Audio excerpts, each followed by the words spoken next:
Amén, bendiciones, mis amados hermanos, hermanas. Seguimos con nuestro estudio sobre la liberación, la importancia, el poder, la trascendencia que tiene la liberación en los hijos de Dios. Porque el Señor nos ha llamado a libertad y Él quiere que nosotros permanezcamos libres y cuidemos esa liberación. Cuidemos, seamos celosos, seamos cuidadosos, nos mantengamos en esa liberación. En Gálatas, el capítulo 5, el versículo 1 dice: Estad pues firmes en la libertad con que Cristo nos hizo libres, y no estéis otra vez sujetos a yugos de esclavitud. Cuando nosotros somos libres, cuando el Señor viene y empieza a cortar cadenas, ligaduras, ataduras, yugos de opresión, tú vas sintiendo cómo vas creciendo espiritualmente. Cómo lo que antes te era tropiezo ya no te es tropiezo. Ya tú vas avanzando. Cuando antes de repente, si tenías alguna cadena de ira, de contienda, de enojo, y allí inmediatamente tú peleabas, tú estabas allí discutiendo por cualquier cosa, a medida de que estás siendo libertado y el Espíritu Santo está señoreando tu vida, allí tú te das cuenta de que ya eres paciente, de que ya soportas, de que no hay ya esa ira incontrolable, sino que hay una paz. El Espíritu Santo está gobernando tu vida, la está gobernando. Él es el que la está dirigiendo. Entonces, estemos firmes en esa libertad. Porque le hablaba Pablo a los Gálatas y les decía, porque de nosotros es cuidar la libertad y los Gálatas se habían dejado seducir allí por doctrinas y volvían a quedar cautivos de yugos de esclavitud. Vemos cómo aún los yugos religiosos pueden someter una vida y creyendo estar bien con el Señor es una persona religiosa, una persona que está llena de prejuicios, una persona que está juzgando, que está mirando allí con ojos de juicio a su hermano, a su hermana, a los hijos de la hermana, pero no mira los suyos. Eso pasa cuando hay yugos de esclavitud, de religiosidad. Se enjuicia, lo primero que mata el espíritu de la religión, lo primero que mata es el amor fraternal, no hay misericordia, porque eso sucede con los religiosos. Así que debemos de cuidar esa liberación a medida de que tú vas avanzando, a medida de que cadenas, allí cárceles de tu alma se abren, ya no eres la misma depresiva, ya no eres allí la misma contenciosa, sino que se están rompiendo esas cárceles. El Espíritu Santo está tomando control, está el Señor señoreando. Y quiero hablarte más sobre el señorío de Cristo porque es tan importante para la liberación que Cristo sea el Señor, para cuidar esa liberación, que Él sea nuestro Señor. Porque podemos decirle Señor, Señor y no obedecerle. No, Señor no significa un sobrenombre allí, sino Señor es que Él gobierna mi vida. Cuando Él es Señor, yo hago lo que Él me dice que haga, no lo mío. Y quiero leerte aquí en Isaías 61, donde dice, el Espíritu de Jehová, el Señor, está sobre mí. Esta es una profecía que dio Isaías 700 años antes de que fuese cumplida.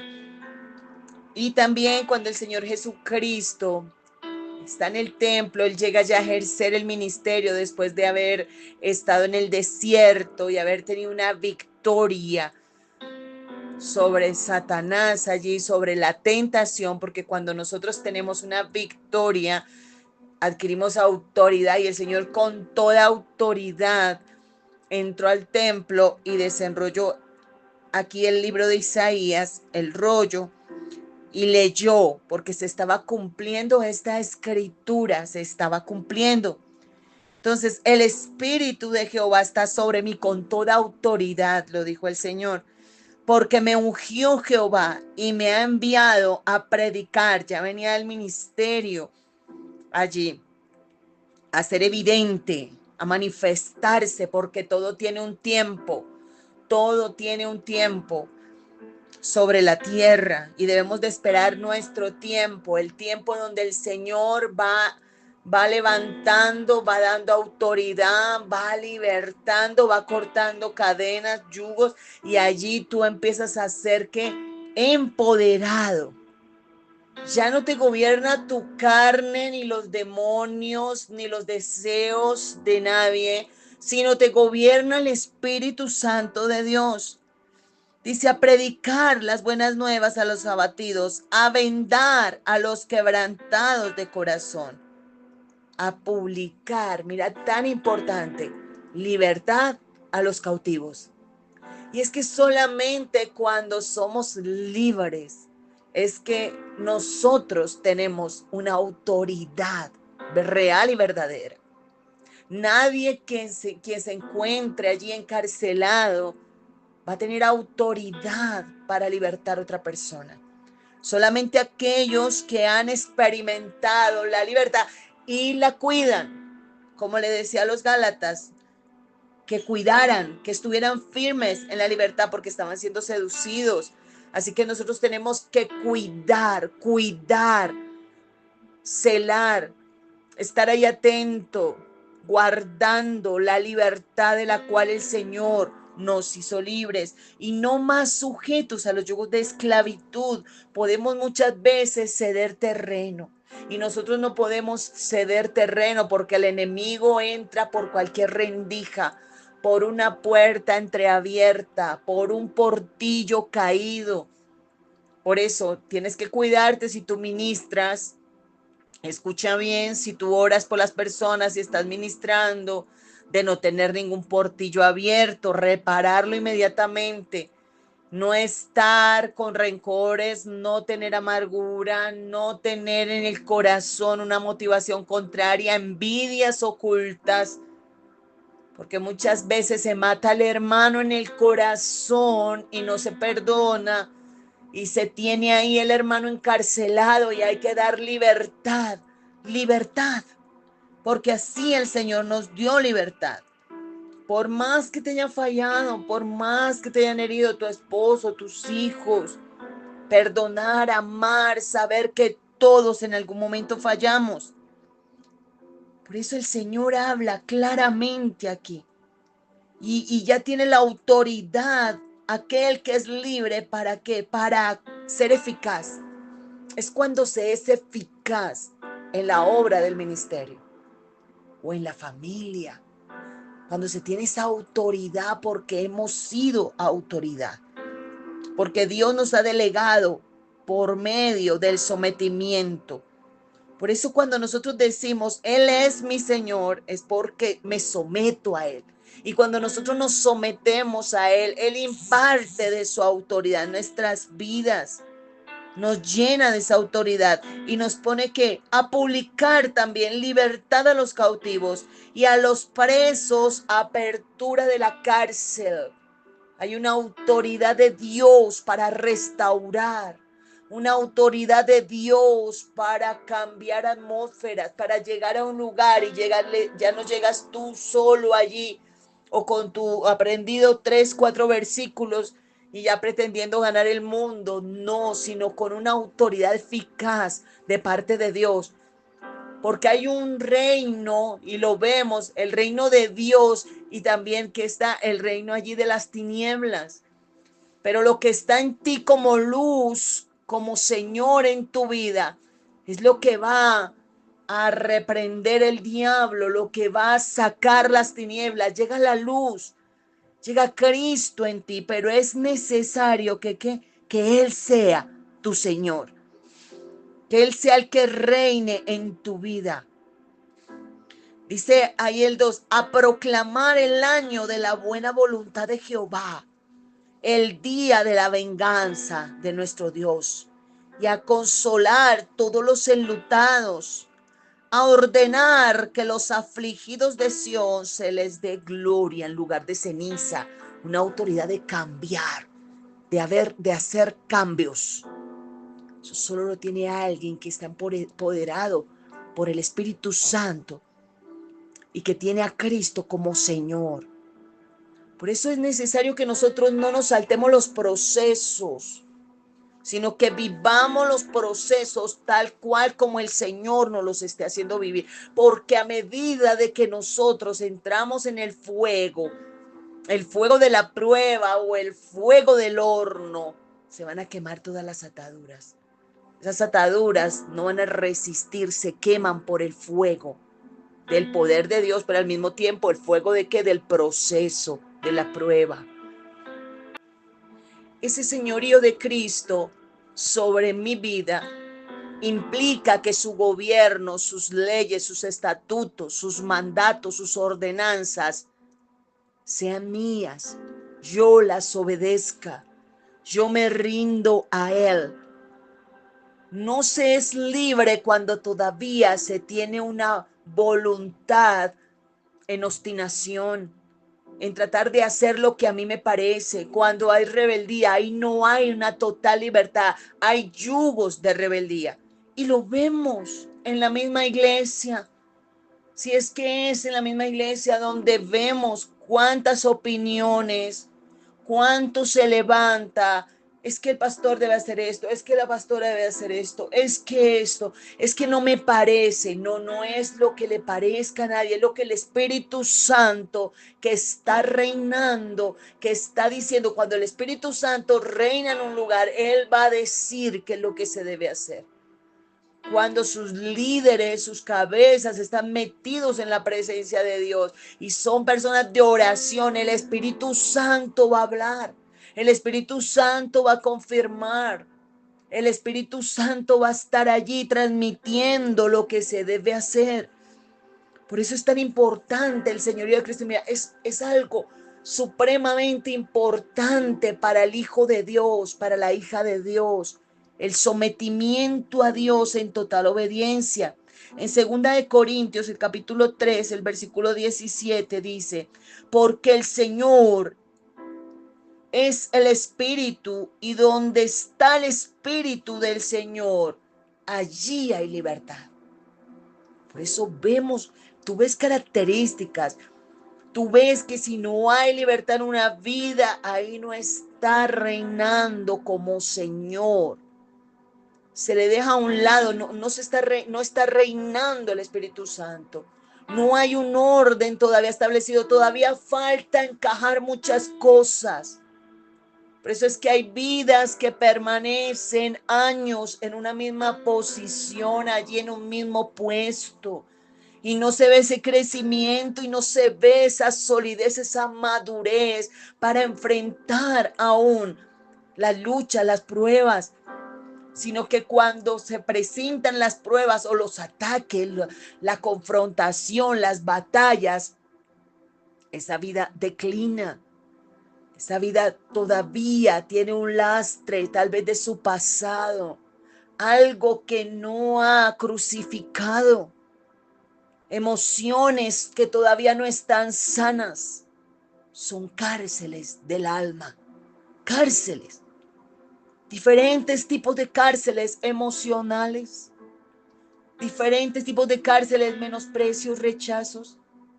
Y hay gente, mis amados hermanos, que están en el altar y están ministrando con heridas, sin sanidad. ¿Qué puede una persona que tiene menosprecio traer libertad a otra? No puede traer libertad. Porque si vive en el victimismo, recordando lo que me hicieron, lo que me dolió, pobrecita yo, mira todo lo que pasé, pobrecita, yo lo que he sufrido, nadie lo ha sufrido. Eso es el espíritu de menosprecio, ahí está. Porque está ese victimismo todo el tiempo. ¿Cómo va a poder levantar a alguien que está caído, a traer restauración sobre una vida? Se ponen a llorar los dos. Estas dos personas allí no, si te hicieron a ti, a mí también me hicieron. No, qué terrible lo que nos hacen. Y se consienten la carne la una a la otra. Están como encarcelados. El pueblo de Israel tuvo 13 cautiverios. Cautiverios duros. El pueblo de Israel, uno de los más duros que tuvo fue el cautiverio en Egipto. 430 años estuvieron allí cautivos y dice que aullaban del dolor. Aún las personas que van a Egipto y ven las pirámides, dice que están manchadas con sangre. Esa sangre es del pueblo hebreo que trabajaba allí. El pueblo como esclavo no tenía paz. Estaba allí trabajando, lamentándose, llorando. Y dice que aullaba hasta que esos aullos, esos lamentos llegaron a la presencia de Dios. Y el Señor le levantó un libertador. Él siempre levanta un libertador para su pueblo. Él lo levanta. Él levanta ese libertador para la iglesia, allí donde están reunidos. El Espíritu Santo de Dios viene y trae. Es el Señor Jesucristo que nos fue levantado para la iglesia. Para nosotros ese libertador poderoso. Pero sabes una cosa, también en la familia hay quien Dios toma como una puerta. Como esa puerta, como esa lámpara que va a estar encendida en una casa. Y a ese que Dios toma, yo te digo, no es fácil.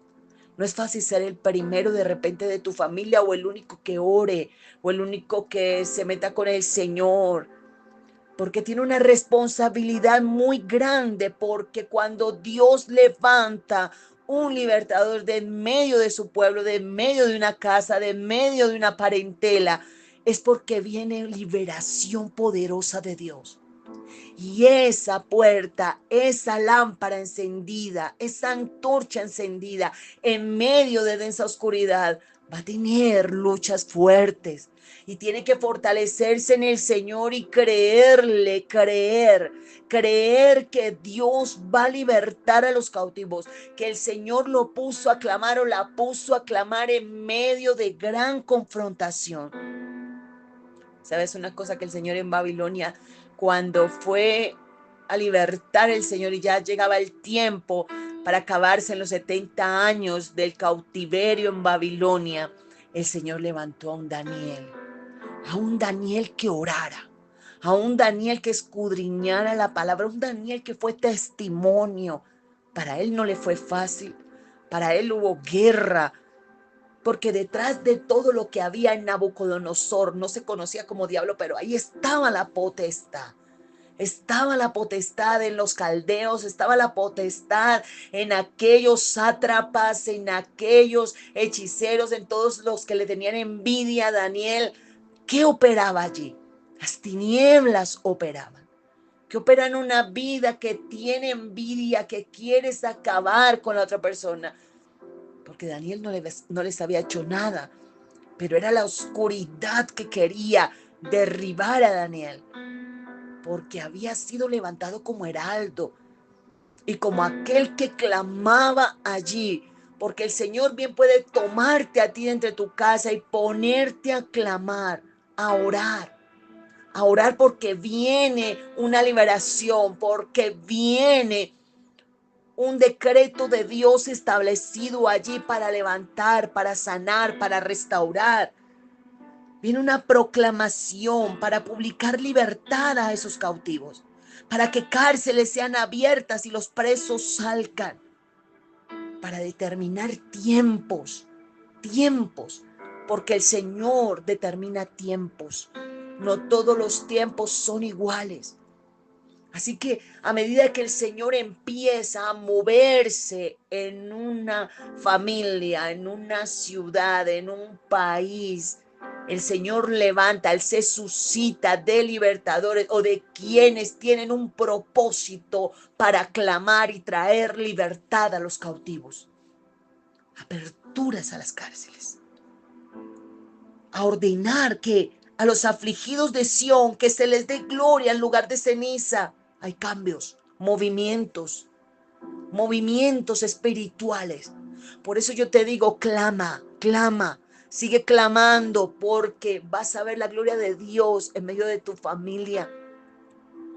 Aunque tú veas cosas difíciles, aunque tú veas oscuridad, no creas a lo que ven tus ojos. Cree lo que Dios está haciendo. Cree lo que el Señor está trayendo, un cambio, una restauración, porque donde está el Espíritu de Dios, allí hay libertad. Así que el Señor va a traer libertad a los cautivos y apertura a esas cárceles. Entonces, a cambiar de qué, del gozo, a cambiar ese luto por gozo, a cambiar ese espíritu angustiado por un manto de alegría, por un manto de alegría. Por eso esos cambios poderosos que Dios trae sobre las familias, es parte de la liberación, es un proceso, así como el pueblo de Israel salió de Egipto y todo fue un proceso, y el Señor se suscitó a Moisés y tomó en Moisés y salvó a Moisés desde niño y lo preservó y le dio visión a la madre para que la madre entendiera que ahí había un libertador que se estaba levantando y que tenía que protegerlo. Así el Señor siempre va a levantar un linaje, lo va a preservar, porque Él está atento a las generaciones. Y Él sabe, Él se toma, así como tomó a Gedeón, un cautiverio que tuvo el pueblo de Israel allí. El pueblo de Madián, un pueblo que dice que eran como langostas, que venían y acababan toda la provisión, toda la provisión. Puede ser que tú hayas visto Madián allí azotar fuertemente a tu familia, hayas crecido en ruina, en escasez, hayas visto, hayas palpado la escasez. Sabes que el Señor levantó un Gedeón, y aunque Gedeón se sentía menos que todos, Gedeón venía de la tribu de Manasés, y él dice: yo soy de la familia más pobre de Manasés. Mira de dónde lo sacó, porque el Señor se complace en levantar lo que está caído. Por eso debemos de soltar todo menosprecio, porque el menosprecio no nos deja servir a Dios. Tú tienes que sentir que tú eres hija de Dios, hijo de Dios. Ese menosprecio tienes que soltar eso. Todo lo que te lleve a la cobardía, todo lo que te lleve a la timidez, todo lo que te lleve al retraso, al apocamiento, a sentirte menos que los demás, todo eso no le agrada a Dios, no es de Dios y es algo del enemigo. ¿Para qué? Para sobarte la carne, pobrecito. No, nadie te escucha. Quédate por ahí a un ladito, porque nadie te escucha. Ni para qué hablas, para qué tú vas a hablar, eso ni para qué hablar. Es porque el menosprecio quiere tenerte ahí en esa cárcel. Pero es el tiempo donde Dios levanta a los Gedeones de este tiempo, donde te levanta las Esther, porque mira, ella tenía un estigma que era que su orfandad. No tenía parentela, no tenía un padre, una madre, había sido huérfana. Solamente tenía allí aquel familiar que era Mardoqueo. Pero Dios usó a Mardoqueo, pero tenía una libertadora que era Esther. Vemos cómo Dios la usa para derribar edictos de muerte, de muerte. Edictos que venían, que el Señor sí conocía. Por eso Él mueve, Él hace movimientos para liberar a su pueblo. Él hace movimientos y Él está haciendo movimientos sobre la tierra. Hay un pueblo que Dios ha elegido de toda nación, tribu y lengua. Él tiene su pueblo, y el pueblo del Señor va a ser libre de todo aquello. Así el Señor los pase por procesos. Para libertar a Jacob tuvo que pasarlo por un lavado, por Labán, para que lo lavara bien lavado, para derribar en Jacob toda la mentira, todo el engaño. Así que el pueblo de Dios, aunque pasen muchas cosas que están haciéndose, de repente, en medio de la carnalidad o del dormitar, el pueblo de Dios va a ser despertado. Dios se suscitará muchas cosas, entre ellas los juicios que están pasando sobre la tierra. Son campanazos que dice: oye, pueblo mío, levántate, levántate, apercíbete. Vemos cómo todo lo que pasó con la pandemia, con el COVID, con las diferentes cosas que se han venido desde ese tiempo, un aceleramiento en muchas cosas. Es el cumplimiento de la bendita palabra del Señor. ¿Y qué debemos nosotros? Levantarnos, despertar del sueño, no volver a dormirnos cuando el Señor nos está despertando. Avivar nuestro corazón y decir: Señor, liberta a tu pueblo. No creamos que porque la iglesia y tú ves el auditorio y las sillas muy bonitas, muchas cosas hermosas, todos los que se sientan ahí no están libres. No están libres. Están en un proceso. Y por eso no puedes soltar el arado. Y por eso no tomes de repente las ofensas porque tu hermano está luchando allí contra algo.